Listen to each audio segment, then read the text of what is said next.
Welcome back, MTG Joe here. Today we are going to do the weekly metagame breakdown for the Pioneer, formerly Explorer, best of one format.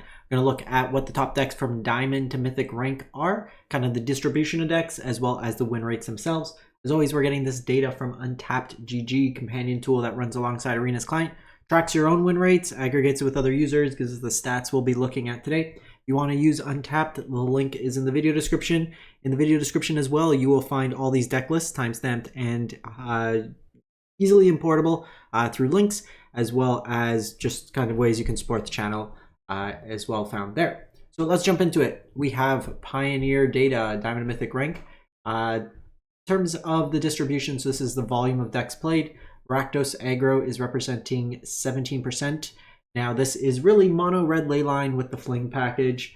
So you have that black pip, but pretty much just mono red Leyline, doubling up spells. We'll take a look at those decks. We have mono red aggro, so this is kind of the port of the standard deck, the most aggro deck. We have Selesnya Angels at 8.7, Azorius Control at 8.3, and then we have Esper Greasefang at about 5. But there's actually been quite a bit of diversity when you look at the decks themselves in smaller quantity. So 17,000 matches played from May 19th through to the 26th, Diamond and Mythic rank. Rakdos Aggro is the highest win rate deck at 73%. So like I said, you're only getting the black from Kyle's Sellsword, but I'd say 95% of the time, if not more, you're just casting the burn together half. The black is really just as a backup if you run out of creatures. So as all skilled gamers in terms of the basic mountain Leyline life, you will have Leyline of Resonance in your opening hand, getting to put it into play for free. By doing so, any instant or sorcery you spell that targets a single creature, you get to cast an extra copy. So it's a bunch of pump spells, Turn Inside Out, Titan Strength, Monstrous Rage, Infuriate, all really good things to double up on your Prowess ES creatures or Heartfire Hero or Scamp, which then when they die deals additional damage. So you kind of get that value, pushes out a lot of linear damage. A very quick deck, so it's kind of the volume game in terms of playing a bunch of games and then kind of pulling out wins that way there. We then go to Mono White Humans. So we saw this pop up, I believe, last week in either Best 1 or Best 3. This list looks a little bit more refined than the previous list. And this is a deck that historically I played a lot of Mono Red. Mono White can just gum up the board a little bit wider, goes a little bit taller. Things like Extraction Specialist with Lifelink is very hard to race at times. Adeline going offense-defense. And then you have Lord effects. Coppercoat Vanguard, Thalia's Lieutenant puts a bunch of counters on things. More recently, we see Descendant of Storms, just another 1 mana 2/1 that has some additional text in terms of making more creatures. Card advantage with Recruitment Officer. Warden lets you tap down incidental things, like even the Portable Hole, which is removal that can be tapped. Ossification as your other piece of removal.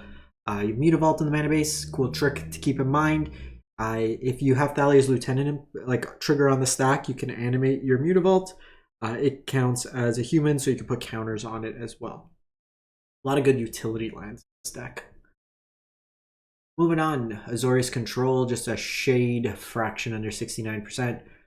So we're seeing the deck kind of adapt to the more aggressive meta with 4 temporary lockdowns in the main. This is a Yorion deck, so being able to blink, so you'll see things like Omen of the Sea being played, just cards that get value from the blink.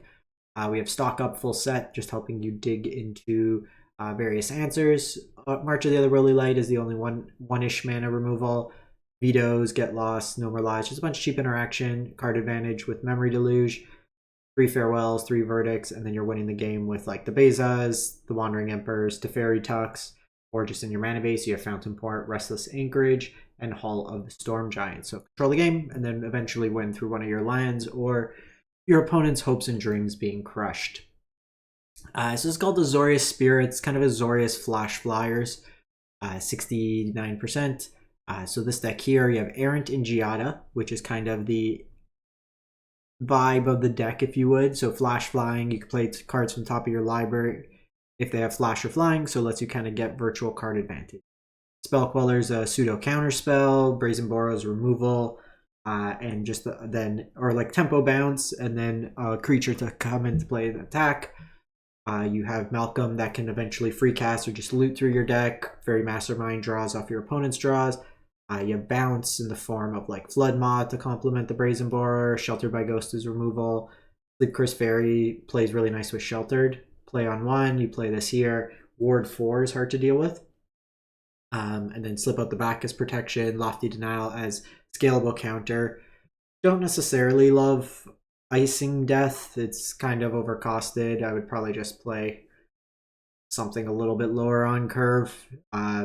Even just some card advantage engine. Enduring Curiosity seems a lot better in this deck than the Icing Death. Like Curiosity draws you cards off all these flyers, which has utility. But that's kind of the deck there. Mutavault acts as just another creature for value. Moving on, we have mono black midrange. More devotion-y, but it's more midrange. You're not really playing Nick. This deck here is kind of an evolution of the Rakdos midrange decks. By going mono black, you play better into the red decks playing Sunspine Links. You still have your Unholy Annex, your Shield Druids. This allows you to play Invoke Despair to kind of go over the top of the other midrange decks. Blade of Oni is working as an additional copy of the Unholy Annex, so you get some value there. Cheap Hand Hate, Duress, Thoughtseize, bunch of cheap removal, Fatal Push, Go for the Throat. Gifted Aetherborn trades in terms of a lot of creature combat, gains you some life, works nicely in the creature mirrors. You have Murderous Rider as removal. Graveyard Trespasser eats away graveyard, gains you some life, tough to kill threat. In your mana base, you'll notice Urborg, that fixes your mana. So you'll have Mutavaults that count as demons as well, and then Castle Lockwing for card advantage. Another deck that's just going to benefit from its lines, providing a lot of utility. Selesnya Angels at 67%. So this deck here, very Collected Company-esque curve. So maxing out on 3 drops, you have 6 1-drop accelerants that can help you turn 2 more consistently. One of these 3 drops. Giada is another way to kind of work in that sense. Bishop of Wings and then Righteous Valkyrie are both cards that gain you life when Angels come into play, have various utility in terms of that. Collected Company into these, or Kyla's Reconstruction, gain a bunch of life, kind of spread out the board, make a bunch of Angels, and make it hard for a lot of the aggressive or mid-range decks to keep up. You then go to Esper Greasefang. So a few variations of Greasefang. The Esper version was the highest. There's Mardu, there's Abzan. Kind of pick the flavor you like. This version here is also on Oculus. So what you're doing is Faithful Mending, Picklock Prankstirring, cards into your graveyard, Otherworldly Gaze, Stitcher Supplier. So a little bit more mid-rangey. Few turboing out Oculus through just filling your graveyard, reanimating it with Can't Stay Awake or Recommission. Then you also have the looming threat of Greasefang with Parhelion or Sky Sovereign in there. 1 mana protection spells and Stubborn Denial as well. Mono Red Aggro, 64%. So your standard deck is now in Pioneer. So this is basically a port there. You're going to see the Sunspine Links in the main, any number of 2 to 4. And then you still, this one here is playing Soulstone Sanctuary. You should be playing Mutavault instead. And then most of the decks, like I said, are on the full Sunspine Links. So I will update that accordingly, just to make that little switch. You should also be playing Ahsoka-Zan in the mana base, just to make it a little bit more. We have Dimir Bounce, 62%. So bigger version. So we've seen like Dimir Pixie, Dimir Bounce, and Standard being a little bit more mid-rangey. This one's more controlling. You have a Yorion Companion. Sometimes you'll even see Yorion in the main board. You have a couple, I want to call them like, not even combos, but interactions. Narset with a Days Undoing. So basically you draw 7 cards, opponent draws 1, which seems pretty good value. There's also Gaia Reach Sanitarium with Narset on their upkeep if they're hellbent, to force them to draw, discard, and lock them out of the game. Then we have Fatal Pushes, Grim Baubles, Hopeless Nightmares, kind of that pack. So just the standard deck with big updates in terms of like some of the removal. Meat Hook Massacre, very strong card to bounce over and over. Just gives you some more redundancy in terms of removal. In terms of winning the game, you have the Narsa, so you have the Yorion, you have the leveled up talent, you just poke in with random things. You can keep resetting Hopeless Nightmares and drain them out that way. Mutavault in the mana base, just for good measures, a couple hives. So looking to do the long game. We look at this 5.5 minutes per game usually. Jund Sacrifice, 61%. Basically Rakdos Sack with Yurgas as the green cards. best of one and best of three, you'll have like Heritage Reclamation, Paw Patch Formation, stuff like that.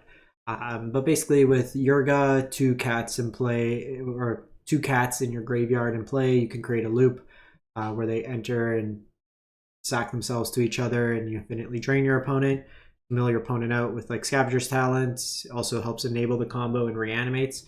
Otherwise, you're just doing cat oven things, sack the cat, drain, gain, get it back, ping them to death with the Mayhem Devil. Izzet Phoenix. So this deck here got the update of adding Corey Steelcutter to it. So just a way to double up on the fact you're trying to play multiple spells per turn, churning through your deck. The Phoenixes now have another line of attack where previously, you could eat away at the graveyard, kind of hamper them. Now they can go kind of fair game plan. So you have to really attack them with High Noon. This version's on Ledger Shredder over... they'll usually play Picklock Prankster in that. This version's on Ledger Shredder.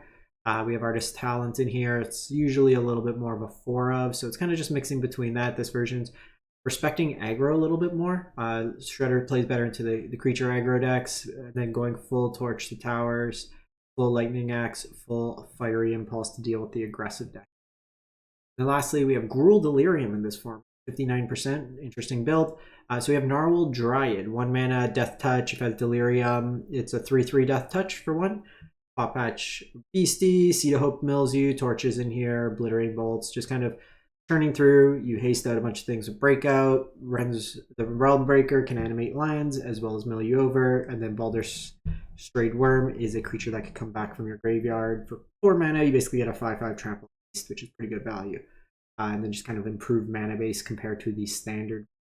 You'd probably cut these Rootbound Craigs, play the full set of Copperline Gorges. Plays a little bit better in that regard. If you're on the full Rens, you probably also want some creature lands like the red-green dual, Restless, whatever it is, because you get the ability of it through animating it. That's it for the week. Let me know what you've been playing in Pioneer, how you've been finding the format, and we'll catch you next week. Thanks for watching.